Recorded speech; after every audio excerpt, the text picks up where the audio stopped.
बिस्मिल्लाहिर्रहमानिर्रहीम। अस्सलामुअलैकुम दोस्तों, मेरा नाम आसिफ खान और आप देख रहे हैं इंडियन मुस्लिम। सोने के जेवरातों से लदा एक बादशाह तराजू के एक पलड़े में बैठा है। दूसरे पलड़े में रेशमी थैले भरे जा रहे हैं। दोनों पलड़े बराबर होते ही थैले हटा लिए जाते हैं और उन्हें गरीबों में बांट दिया जाता है। इसके बाद कुछ और थैले आते हैं, बादशाह का वजन तोला जाता है और फिर इन थैलों को भी गरीबों में बांट दिया जाता है। बताया जाता है कि इन थैलों में सोने और चांदी के सिक्के हैं। ये पहला वाकया है। दूसरा वाकया सुनिए। दो अंग्रेज बादशाह के आगे लाए गए हैं। कहने को राजदूत हैं, मगर हुलिया मुजरिमों जैसा है। हाथ बंधे हुए, गर्दन नीची और कंधे झुके हुए। आगे बढ़ते हुए दोनों राजा के तख्त के नजदीक पहुंचते हैं और जमीन पर लौटने लग जाते हैं। दोनों गिड़गिड़ा भी रहे हैं और माफी भी मांग रहे हैं। इन दोनों वाकयों में 75 साल का अंतर है। पहला वाकया उस मौके का है जब मुगल बादशाह जहांगीर ने ब्रिटिश राजदूत की आवभगत में सोने और चांदी के सिक्के तक बंटवा दिए थे, जबकि दूसरा वाकया तब का है जब औरंगजेब आलमगीर ने अंग्रेजों को अपने सामने नाक रगड़वा दी थी। आज बात करेंगे औरंगजेब और ब्रिटिश ईस्ट इंडिया कंपनी के बीच हुए एक युद्ध की। एक ऐसा युद्ध शर्मिंदगी के मारे अंग्रेजों ने जिसका कभी जिक्र तक नहीं किया। इस युद्ध का नाम था चाइल्ड्स वॉर। क्यों हुआ था ये युद्ध? क्यों अंग्रेजों को औरंगजेब के सामने नाक रगड़नी पड़ी? ब्रिटिश सम्राट ने अपना एक राजदूत भारत भेजा। मकसद भारत में ब्रिटिश ईस्ट इंडिया कंपनी के लिए व्यापार के रास्ते खोलना। अंग्रेजों ने मुगल बादशाह जहांगीर को कई विलायती तोहफे दिए। बदले में बादशाह जहांगीर ने भी अंग्रेजी राजदूतों की खूब खातिरदारी की, लेकिन फिर भी बादशाह जहांगीर ने ईस्ट इंडिया कंपनी को भारत में व्यापार की मंजूरी नहीं दी। देते भी क्यों? इंग्लिस्तान तब एक छोटा सा द्वीप था, जबकि दुनिया की कुल जीडीपी का 25% भारत से आता था। लिहाजा एक छोटे से अंग्रेजी राजा से डील करना बादशाह जहांगीर अपनी शान के खिलाफ समझते थे। जहांगीर तो नहीं माने, मगर बाद में उनके शहजादे शाहजहां ने ईस्ट इंडिया कंपनी को सूरत में फैक्ट्री खोलने की इजाजत दे दी। अगले 50 सालों में अंग्रेजों ने बम्बई, मद्रास, बंगाल में अपने कारखाने शुरू कर दिए। धंधा बढ़िया था। कपास, रेशम, हीरे, खनिज, मलमल भारत से लंदन भेजा जाता था। मोटी कमाई होती थी, शुरू में कम मगर बाद में ज्यादा होने लगी। बदले में मुगलों को क्या मिला? शुरुआत में नियम ये था कि एक तय रकम बतौर टैक्स चुकाई जाएगी, लेकिन फिर होते होते यूं हुआ कि अंग्रेजों का व्यापार तो बढ़ता गया, लेकिन टैक्स की रकम ज्यों की त्यों रही। एक और चीज हुई, पुर्तगाली और डच कंपनियां भी बंगाल में अपने ट्रेड में इजाफा करने लगी। ये देखकर ब्रिटिश ईस्ट इंडिया कंपनी ने अपना नुमाइंदा शाइस्ता खां की यहाँ भेज दिया। शाइस्ता खां कौन? औरंगजेब के मामा और बंगाल के governor. British east India company Mughal इलाकों में व्यापार का एकाधिकार यानी मोनोपोली चाहती थी। बंगाल पर अंग्रेजों की खास नजर थी, क्योंकि यहाँ शोरा बहुतायत में मिलता था, जो कि गन पाउडर बनाने में काम आता था। ये गन पाउडर यूरोप में चल रही लड़ाइयों में काम आता था। इसीलिए कंपनी चाहती थी कि शोरा के व्यापार पर उनकी मोनोपोली चलती रहे। ये 1680 का दशक था। इस वक्त ईस्ट इंडिया कंपनी के डायरेक्टर हुआ करते थे जोसाया चाइल्ड। एक बार मुगल गवर्नर से सौदा तय करते वक्त जोसाया चाइल्ड ने तेज में कुछ ज्यादा ही लिख बोल दिया था। जब ये बात औरंगजेब आलमगीर को पता चली कि मामूली सी कंपनी का मामूली सा नौकर मुगलों को तेवर दिखा रहा है, तो औरंगजेब ने अंग्रेजों से सौदा कैंसिल कर दिया। जोसाया चाइल्ड को ये बेइज्जती सहन न हुई और उसने मुगलों पर हमला करने का फरमान जारी कर दिया। और इस तरह 1686 में एक ऐसी जंग शुरू हुई जिसे पहली एंग्लो मुगल जंग कहा गया।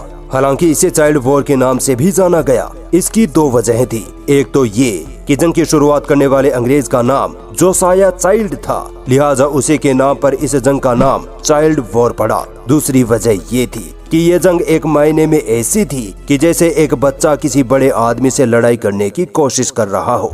हालांकि ऐसा भी नहीं था कि अंग्रेज एकदम ही कमजोर थे। अंग्रेजों की नेवी अच्छी खासी ताकतवर थी, मगर जमीन पर मुगलों का कोई मुकाबला नहीं था। मुगलों की फौज लाखों में थी। इसके बावजूद जोसाया चाइल्ड ने तय किया कि वो मुगलों से जंग करेंगे। जोसाया चाइल्ड ने अपनी नेवी को ऑर्डर दिया कि वो बंगाल की खाड़ी में मुगल जहाजों का रास्ता काट दें और मौका मिले तो उन्हें लूट ले। इसके अलावा जोसाया चाइल्ड ने ब्रिटेन के राजा से मदद मांगकर 12 जंगी जहाज भारत की तरफ रवाना करवाए। इस जहाज में 200 तोपें लगी थी और 600 फौजी भी सवार थे। इसके अलावा 400 फौजी मद्रास के किले में पहले से मौजूद थे। अंग्रेज सोच रहे थे कि वो मुगलों को आड़े हाथों ले लेंगे, मगर उन्हें नहीं पता था कि उन्होंने किस शख्स से पंगा ले लिया है। चाइल्ड साहब अपनी फौज के सहारे चटगांव के बंदरगाह पर कब्जा करने की फिराक में थे। अंग्रेजों का प्लान था कि चटगांव पर कब्जा कर आसपास के जमींदारों को अपने साथ मिला लेंगे। जोसाया चाइल्ड ने अपनी समुद्री फौज चटगांव की बंदरगाह की तरफ रवाना कर दी, मगर उसी वक्त हवा का रुख बदल गया, जिसकी वजह से अंग्रेजों के जहाज चटगांव की बजाय हुगली पहुंच गए। हुगली में अंग्रेजों के जंगी जहाजों की खबर फौरन शाइस्ता खां के पास पहुंच गई। समझौते की कोई सूरत बनती, इससे पहले ही हालात जंग के बन गए। बंदेल के बाजार में कुछ अंग्रेजी सिपाही और मुगल अफसर आपस में भिड़ गए। बात इतनी बढ़ी कि एक अंग्रेजी सिपाही ने आम लोगों पर अंधाधुंध गोलियां बरसा दी और हुगली के पास 500 घरों में आग लगा दी, जिससे कई मासूम लोग जिंदा जलकर मर गए। इधर बंगाल में जब ये सब चल रहा था तो बम्बई में नया खेल शुरू हो गया। वहाँ अंग्रेजी अधिकारियों ने जोश में आकर मुगल जहाजों पर हमले शुरू कर दिए। यहाँ तक कि अंग्रेजों ने मुसलमानों को हज या उम्रा के लिए मक्का ले जाने वाले जहाजों पर भी हमले कर दिए और उन्हें लूटना शुरू कर दिया। अंग्रेजों की इस हरकत की खबर जब औरंगजेब आलमगीर के कानों तक पहुँची तो औरंगजेब गुस्से से भर गए। औरंगजेब ने सोचा कि अंग्रेज अपनी ये बचकानी हरकतें जल्द बंद कर देंगे, मगर ऐसा हुआ नहीं। औरंगजेब के सब्र को देख अंग्रेजों के हौसले और बढ़ गए। इसके बाद इंग्लैंड से और अंग्रेजी फौज मंगवाई गई। इस फौज ने बालासोर पर हमला बोल दिया और वहाँ लूटमार मचा दी। इस खबर को सुन औरंगजेब का दिमाग घूम गया। अब वो वक्त था जब अंग्रेजों ने एक आराम कर रहे शेर को जगा दिया था। बालासोर पर अंग्रेजों के हमले के बाद औरंगजेब ने हिंदुस्तान की जमीन पर अंग्रेजों की जितनी भी प्रॉपर्टी थी सबको सीज करने का रॉयल फरमान जारी कर दिया। सिर्फ मद्रास और बम्बई के कारखाने बच गए, मगर उनकी भी घेराबंदी कर दी गई। बम्बई में अंग्रेजों का एक किला था जिसमें ज्यादातर अंग्रेजी अफसर रहते थे। औरंगजेब ने इस किले पर भी हमला करने का आदेश दे दिया और इस हमले की जिम्मेदारी दी गई सिद्दी याकूत खान को। सिद्दी खान जंजीरा का गवर्नर था। सिद्दी खान ने अंग्रेजी किले को चारों तरफ से घेर लिया। उधर बंगाल में भी शाइस्ता खान ने हुगली में अंग्रेजों को घेर लिया था। शाइस्ता खान ने अंग्रेजी फौज को मार पीट के हुगली से भगा दिया। इधर सिद्दी खान किले को घेर के बैठा था। जब अंग्रेजी अफसरों के पास किले में खाने पीने के लाले पड़ गए तब अंग्रेजों की अक्ल ठिकाने आई। अंग्रेजों को अब एहसास हो गया था कि उन्होंने किससे पंगा लिया है। मजबूरन अंग्रेजी अधिकारियों को औरंगजेब के दरबार का रुख करना पड़ा। सितंबर 1690 में 2 अंग्रेजी अफसर औरंगजेब के दरबार में इंटर करते हैं। दोनों औरंगजेब के सामने गिड़गिड़ाने लगे। औरंगजेब ने उनको जमीन पर नाक रगड़ने को कहा। दोनों अंग्रेजी अफसरों ने ऐसा ही किया। इसके बाद भी औरंगजेब आलमगीर का गुस्सा ठंडा न हुआ। कई अंग्रेजी अफसरों को सूरत की सड़कों पर लोहे की चेन से बांधकर उनको घुमाया गया। ढाका के किले में अंग्रेजी अफसरों को मुजरिमों की तरह बांधकर उनकी पिटाई की गई। अंग्रेजों ने हरकत ही ऐसी की थी कि औरंगजेब ने उनको ऐसी सजाएं दी। अंग्रेजों को अपनी फैक्ट्रियां बचाने के लिए औरंगजेब के आगे रहम की भीख मांगनी पड़ी। लिटरली अंग्रेजों ने औरंगजेब के आगे नाक रगड़कर माफी मांगी थी। ये बातें ज्यों की त्यों इतिहास में दर्ज है।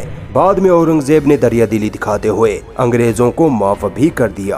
अंग्रेजों ने ये बड़ी गलती की थी जिसकी वजह से उनसे 1.5 लाख रुपए का जुर्माना भी वसूला गया। इसके बाद जब तक हिंदुस्तान पर औरंगजेब आलमगीर की बादशाहत रही तब तक अंग्रेजों ने सर उठाने की हिम्मत नहीं की, मगर औरंगजेब के हाथों मिली इस शर्मिंदगी को अंग्रेज कभी भूल नहीं पाए। ईस्ट इंडिया कंपनी ने भरसक कोशिश की कि ये बात ब्रिटेन के लोगों तक ना पहुंच पाए। बाकायदा अंग्रेजों ने पैसे देकर कई किताबें छपवा दी जिसमें इस जंग में अंग्रेजों की हार का कारण मुगलों की क्रूरता को ठहराया गया। किताबों से अंग्रेजी अफसरों के औरंगजेब के सामने नाक रगड़ने के किस्से को भी गायब करवा दिया गया। यही वजह है कि आज हम मुगलों की क्रूरता के जितने भी किस्से सुनते हैं उनमें अधिकतर अंग्रेजों के फैलाए झूठ होते हैं, क्योंकि औरंगजेब आलमगीर ने कभी भी अंग्रेजों को सर उठाने का मौका नहीं दिया था।